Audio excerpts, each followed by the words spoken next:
When I was younger, I didn't have a huge amount of access to video games. My parents were the types to restrict me from playing games because they thought they would make me violent, but eventually they caved and bought me a PS2. Whether or not they bought it to entertain me like a baby with an iPad, or if they thought I was mature enough to handle simulated violence, I may never know. But while I spent all those years waiting for a game system to play the cool games my cousin had, I spent the time on the family PC, a gateway with the logo that looked like a cow. For some reason in the early 2000s, there was a real company that thought a cube with cow spots would accurately communicate high tech to consumers. Which brings me to Clear Vision 2, a flash game I used to play on the family computer back when flash games were the only video games available to me. We're greeted with some really low quality music and a pretty cool futuristic menu screen. We can see the developer of this game had a website called dpflashes.com, and going to that website brings you to another site called eldring.se, but I'll get back to that later. Right now, we should read the background for the game. Being called Clear Vision 2, I know that I'd be missing out on the story of Clear Vision 1, but in my experience, flash games don't really tend to have incredibly complicated stories. So in my eyes, we're just going to get better game mechanics by playing the second one first. Video games also have a tendency of having the first games being alright, but their sequels being critically acclaimed, like Assassin's Creed. The first Assassin's Creed was alright. Some of the mechanics were shallow, the swordplay was okay, and the story was interesting, but Ubisoft really knocked it out of the park with Assassin's Creed 2. They took what was a 7th generation action game and turned it into a full-fledged RPG.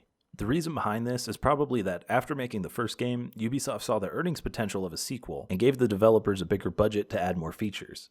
But just in case we're missing something interesting, let's read up on the backstory given to us in the menu. We only have 2 characters here, and one of them is titled Unknown, so I've got a feeling my assumptions about the story are probably right. I mean, can you imagine if the scrolling intros of the Star Wars movies only mentioned 2 characters and one of them was labeled Unknown? This isn't really a criticism of the game, because in reality, it was probably made by a few kids in the early 2000s, and they can't really be expected to create an engaging story, right?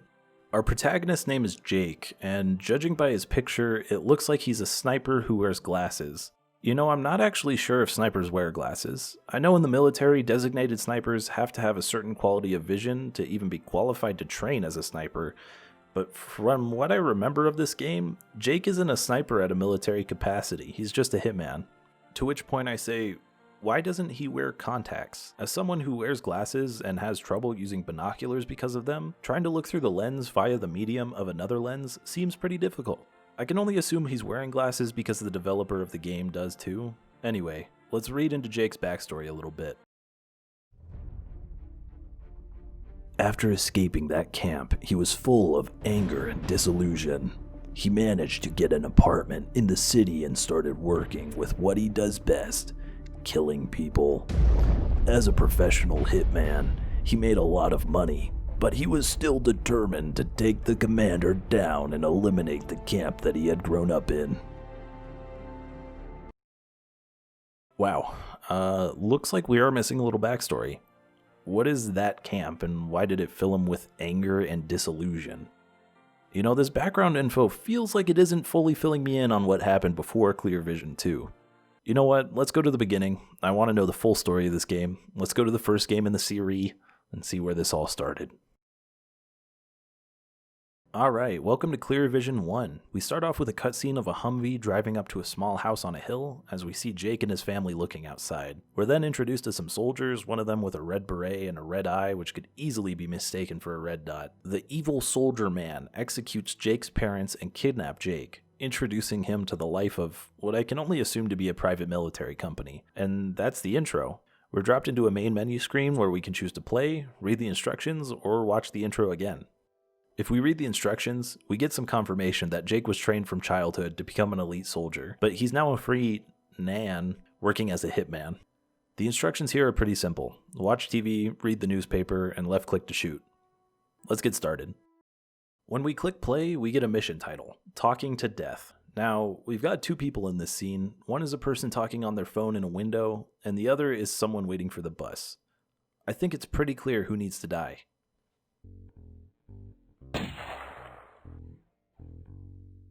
Mission completed. We're officially professional hitmen. Let's go home.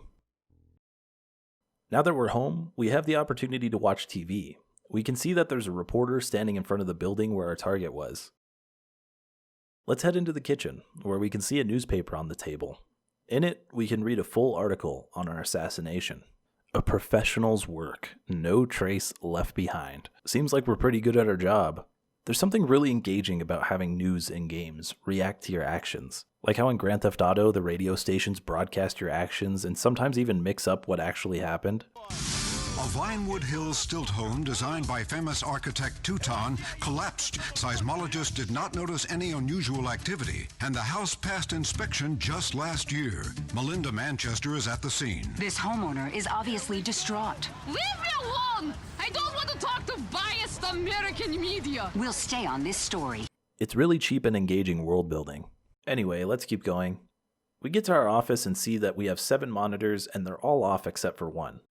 There's an anonymous email from the person who assigned our last mission telling us we did a great job, and they gave us bad instructions on purpose because it was a test job. What is a test job in the context of being a hitman? Did we kill someone random? Was it just someone who this person thought was annoying but didn't consider them a real threat? The newspaper said this man was 55 years old and just talking to his daughter on the phone. Did we just kill an innocent man as a test?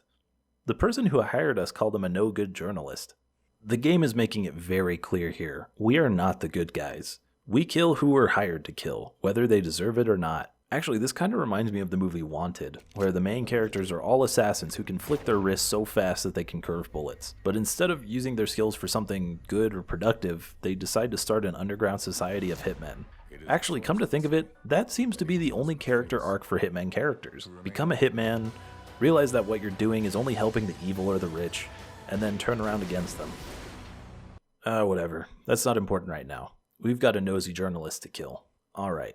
Last time we were told our target was talking to death, and now we're told they're carrying a red notebook. Looking through the environment, I don't see anyone with a red notebook. There's a guy by a poster, and the poster's red, but that's not a notebook. There's a person with a hat getting into a taxi, but they're not carrying a notebook. And there's someone walking along minding their own business. Alright, well maybe we should wait, and they'll pull out their notebook later. Mission failed? Okay, well, I guess we're supposed to assume the guy with the hat on is a journalist. I don't see how we're supposed to know that since he's not carrying a red notebook, but alright. We complete the mission and are ready to go home. Looks like the guy who was standing in front of the poster is being interviewed by the news station. And if we check the newspaper, we've got 2 clickable articles now. One's about a play going on tour, which seems pretty irrelevant, and reading the whole article feels like reading a middle schooler stretching out their 2-page essay to 6 pages. And we've also got the story about the murdered journalist. This mostly talks about how nobody knows who did it, but there's a part about the red notebook at the bottom. Seems like the journalist was carrying the notebook with them, even though I couldn't see it, and the police are looking for possible suspects. Did this guy just have us kill 2 journalists in a row, both of which were investigating him, and one of them was carrying a notorious red notebook with evidence against him in it? Amateur hour all around here. This guy should have been smarter and had all the evidence linking him to the murders destroyed beforehand, and us as hitmen should have made sure this guy knew what he was doing. As soon as he gets caught, we're getting ratted out. Anyway, the idiot thanks us for our philanthropy and we get another job. This time, we're tipped off to Morgan Anderson, an actor in an upcoming play. Hey, isn't that the play we read about earlier in the paper? See? World building. Reward the player for paying attention to your story. Alright, let's go. Now again, this mission name is so vague. Playing Dead, like I get it, it's a funny pun, even for someone whose native language is not English, but that still doesn't tell me which actor I'm supposed to shoot. At this point, the game just kind of feels like trial and error. Luckily, I noticed this bag suspended above one of the actors' heads, and surmised that he was supposed to get crushed by it, thanks to video game logic. And someone will inevitably tell me that the paper mentioned Morgan is playing the bad guy in the play, so I should have noticed his bandit costume. But the game shouldn't punish me for not reading what most people would consider extra information. Anyway, let's go home. Oh, never mind. We get a cutscene for this one. What is that, an RX-7? Car guys, let me know what kind of car that is in the comments. Oh, I hate him. I hate his red eye and his damn hair. He took everything from me. My parents, my childhood, my war. Close where I even had to bury my best friend with my bare hands. He will get what he deserves. I'm gonna make sure. Oh my god, Jake has a voice? Sunday morning. We can watch some infomercials on TV. Guess nobody really cares that an actor was assassinated on stage during a play. Revolutionary change.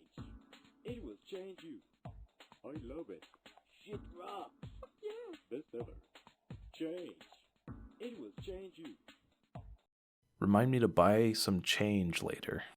We've got an anonymous email with no subject that gives us a time, location, and target. See, this guy is a professional. He knows if I get caught, even if the police find this email, they won't know who made the hit. This mission is called Dangerous Dealing. That's some nice alliteration there. Someone's standing on a bridge, what looks like a lighthouse. Oh, and there's the other guy. Yep, there's the briefcase. Alright, well, that should be nice and clean. No witnesses, awesome. Looks like Jake is calibrating his TV. Guess the developer couldn't think of anything else to put there. Okay, now we've got an email for a guy who claims his neighbor is spying on his wife and wants the guy taken out. You know, for the simplicity of an early Flash game, it's actually pretty robust with its level diversity from a story perspective. I mean, mechanically, sure, I'm just clicking the right stick figure's head. But as far as trying to be authentic and diverse in its missions, it's doing pretty well. So far, we've had a hit on a journalist, an actor, a shady business affiliate, and a pervert. These are all angles I'd like to see covered in the story of a hitman. I think the only one we're missing is a politician to really round things out. Lonely Thoughts is the name of the next mission, which is applicable, considering this guy is camping by himself. Is that a weird thing to do? I haven't gone camping many times, but I certainly haven't ever gone by myself. Moon, sky, guy in tent. What happens if I shoot the book out of his hand? Alright, nothing. Arm shot? Nothing again. Alright, well I guess we have to go for the headshot. Easy peasy. This game has a weird difficulty curve. It started somewhat easy, became unnecessarily difficult, and then became easy again. It's usually good practice for games to have a linear difficulty curve, becoming progressively harder as they go on. When you hear people praise Portal 1 as the perfect game, it's usually because of its perfectly executed difficulty curve. Puzzles progressively get harder and harder, and just as they're about to hit the point of being annoyingly difficult, the game ends. I'd be interested to see more games' difficulty curves be mapped out like this, because I think it's a good way to gauge how well the game is designed. Oh yeah, back to clear vision. The TV is still showing the test pattern, but we can't click it anymore. At this point, it leads me to believe the developer couldn't think of anything else to show on there. I wouldn't have minded another fake commercial. Okay, today we're tasked with killing a high-ranking officer. The email is disturbingly non-specific, literally just saying, kill this high-ranking officer, but I guess Jake knows who the client is talking about. We click take care of it and are greeted with another cutscene.